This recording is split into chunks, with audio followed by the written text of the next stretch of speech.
Hallo julle en welkom by die 4de episode in Koffie vir jou siel. Die titel vir vandag is Geestelike melk is nie meer vir jou nie en die tema die kriewelrige kerk.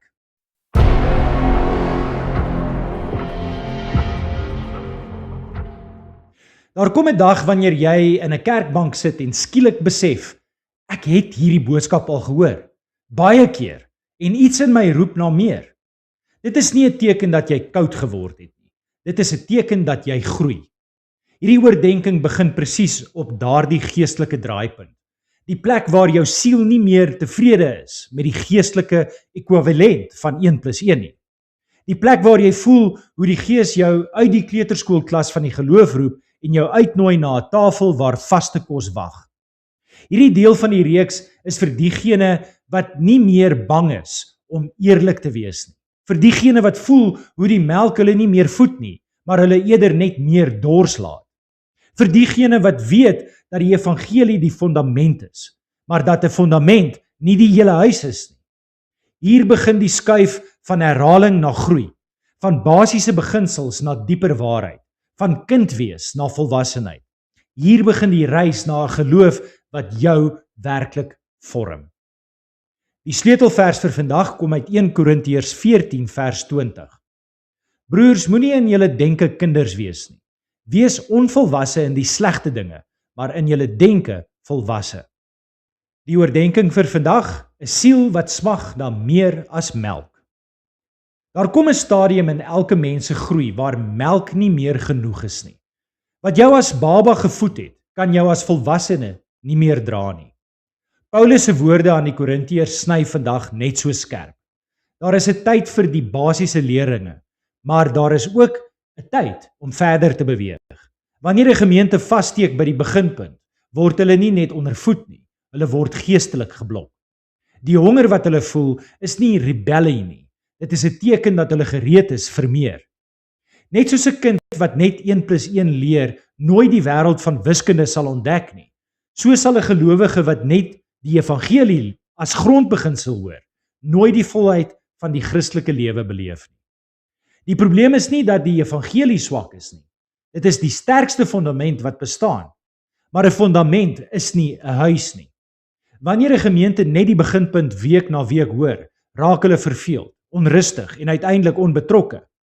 Nie omdat hulle Jesus minder liefhet nie, maar omdat hulle gereed is vir dieper waarheid. Die frustrasie van baie predikante is verstaanbaar. Hulle verkondig die mooiste boodskap ooit, maar die gemeente sit doodstil. Tog lê die probleem nie in die boodskap nie, maar in die vlak waarop dit aangebied word. Om die evangelie aan volwasse gelowiges te preek, is soos om universiteitsstudente te vra om weer opgewonde te raak oor 1 + 1. Hulle het dit lankal verstaan. Hulle soek nou die volgende stap. Hulle vra, wat nou? Waarheen van hier af? En dit is presies waar baie Christene vandag vassteek. Hulle voel skuldig omdat hulle nie meer dieselfde emosie ervaar wanneer hulle die evangelie hoor nie. Hulle dink hulle het teruggeval of dat hulle harte dalk koud geword het. Maar dikwels is die waarheid eenvoudiger. Hulle is nie moeg vir Jesus nie. Hulle is moeg vir herhaling. Hulle is nie verveeld met die geloof nie. Hulle is verveeld met die melk. Hulle siel roep na vaste kos, na dieper insig, na volwassenheid. Die evangelie is die fondament, die begin, die deur. Maar wanneer die fondament gelê is, moet daar gebou word. Wanneer die deur oopgemaak is, moet daar ingestap word. Wanneer die hart tot bekering gekom het, moet die lewe gevorm word. Om vas te steek by die beginpunt is nie nederigheid nie. Dit is stagnasie. En stagnasie lei tot frustrasie, apatie en 'n geloof wat nie meer groei nie. As jy dus voel dat die herhaling jou nie meer roer nie, beteken dit nie dat jy terugval nie. Dit beteken dat jy gereed is vir meer. Jy is gereed vir dieper waarheid, groter insig, sterker geestelike spiere. Jy is gereed om te beweeg van kinderkraansliedjies na simfonieë, van melk na vleis. Jou honger is nie 'n probleem nie.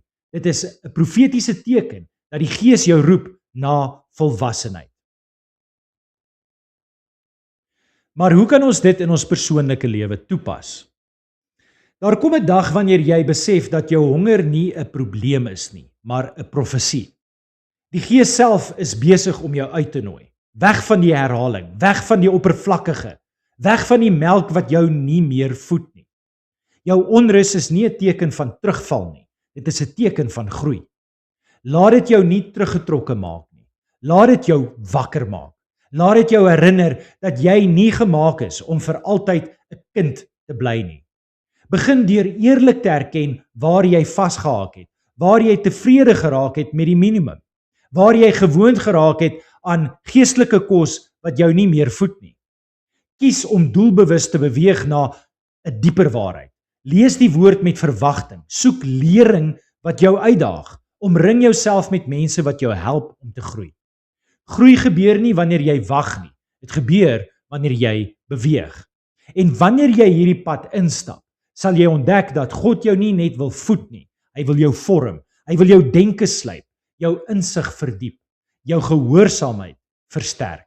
Hy wil jou 'n draer maak van volwassenheid in 'n wêreld wat vassteek by die beginpunt. Jou honger is die sleutel. Jou groei is die uitnodiging. Jou lewe is die getuienis. Laat die melk agter en kom sit aan die tafel waar die Gees jou roep. Kom ons bid saam. Here Jesus, ek kom na U toe met 'n hart wat nie meer tevrede is met die oppervlakkige nie. Ek erken dat ek te lank vasgehou het aan dit wat bekend en veilig voel, selfs wanneer die Gees my uitnooi na dieper plekke. Ek vra dat U my innerlike mens wakker maak vir die groei waarvoor U my bestem het. Breek die gemak wat my klein hou en maak my ontvanklik vir die waarheid wat my vorm. Gee my die moed om dieper te gaan, om nie bang te wees vir die vaste kos wat my denke slyp en my karakter versterk nie. Laat U woord my nie net informeer nie, maar transformeer. Leer my om te onderskei, om te luister, om te volg, selfs wanneer U my uit my bekende patrone roep. Maak my gewillig om te leer, te verander en te groei na iemand wat werklik U koninkryk wil dra. En Here, laat hierdie honger in my nie verdwyn nie. Laat dit my dryf na nuwe gehoorsaamheid, nuwe insig, nuwe volwassenheid. Vorm my tot iemand wat nie net die fundament ken nie, maar daarop bou.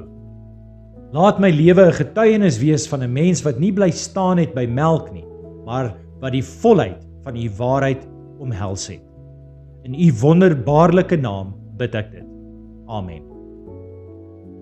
Ons kan ook verder uit die skrif leer om ons meer te bemoedig in vandag se oordeenking. Die eerste vers kom uit Spreuke 9 vers 9. Gee jou aandag aan 'n wyse mens en hy kry meer wysheid. Leer 'n regverdige en sy kennis vermeerder. Hierdie vers pas perfek by die oordeenking se tema. Ware volwassenheid is sigbaar in 'n hart wat leerbaar bly. Dit wys dat groei nie van self gebeur nie. Dit gebeur wanneer 'n mens bereid is om verder te gaan as die basiese beginsels. Die wyse word wyser omdat hy nie tevrede is met melk nie. Hy soek dieper insig, groter begrip en ryper geestelike vorming. Die volgende vers kom uit Filippense 3 vers 12. Ek sê nie dat ek dit alles al het of die doel al bereik het nie, maar ek span my in om dit alles myne te maak, omdat Christus Jesus my reeds syne gemaak het. Paulus se woorde herinner ons dat geestelike groei 'n voortdurende beweging is. Selfs hy, 'n geestelike reus, het nie vasgesteek by die beginpunt nie. Hy het nagejaag, gestreef, aangehou groei. Hierdie vers praat saam met die oordeenking deur te wys dat redding nie die einde is nie. Dit is die begin van 'n lewenslange jaag na volwassenheid. Die laaste vers kom uit 1 Tessalonisense 4 vers 1. En nou het ons nog iets anders om van julle te vra, broers. Julle het van ons geleer hoe God wil hê julle moet lewe. Julle doen dit ook. Maar in die naam van die Here Jesus versoek ons julle dringend, lê julle nog meer daarop toe. Hierdie vers beklemtoon dat God nie wil hê ons moet stagneer nie. Lê julle nog meer daarop toe, is die taal van groei, verdieping en beweging. Dit sluit direk aan by die oordeenking se waarskuwing teen geestelike herhaling. God se wil is dat gelowiges voortdurend ontwikkel, nie bly sit by die eerste beginsels nie. Dankie dat jy na vandag se boodskap geluister het. Mag jy 'n vreugdevolle dag hê. Mag die Here jou seën. Ons gesels weer tot volgende keer. Shalom, shalom.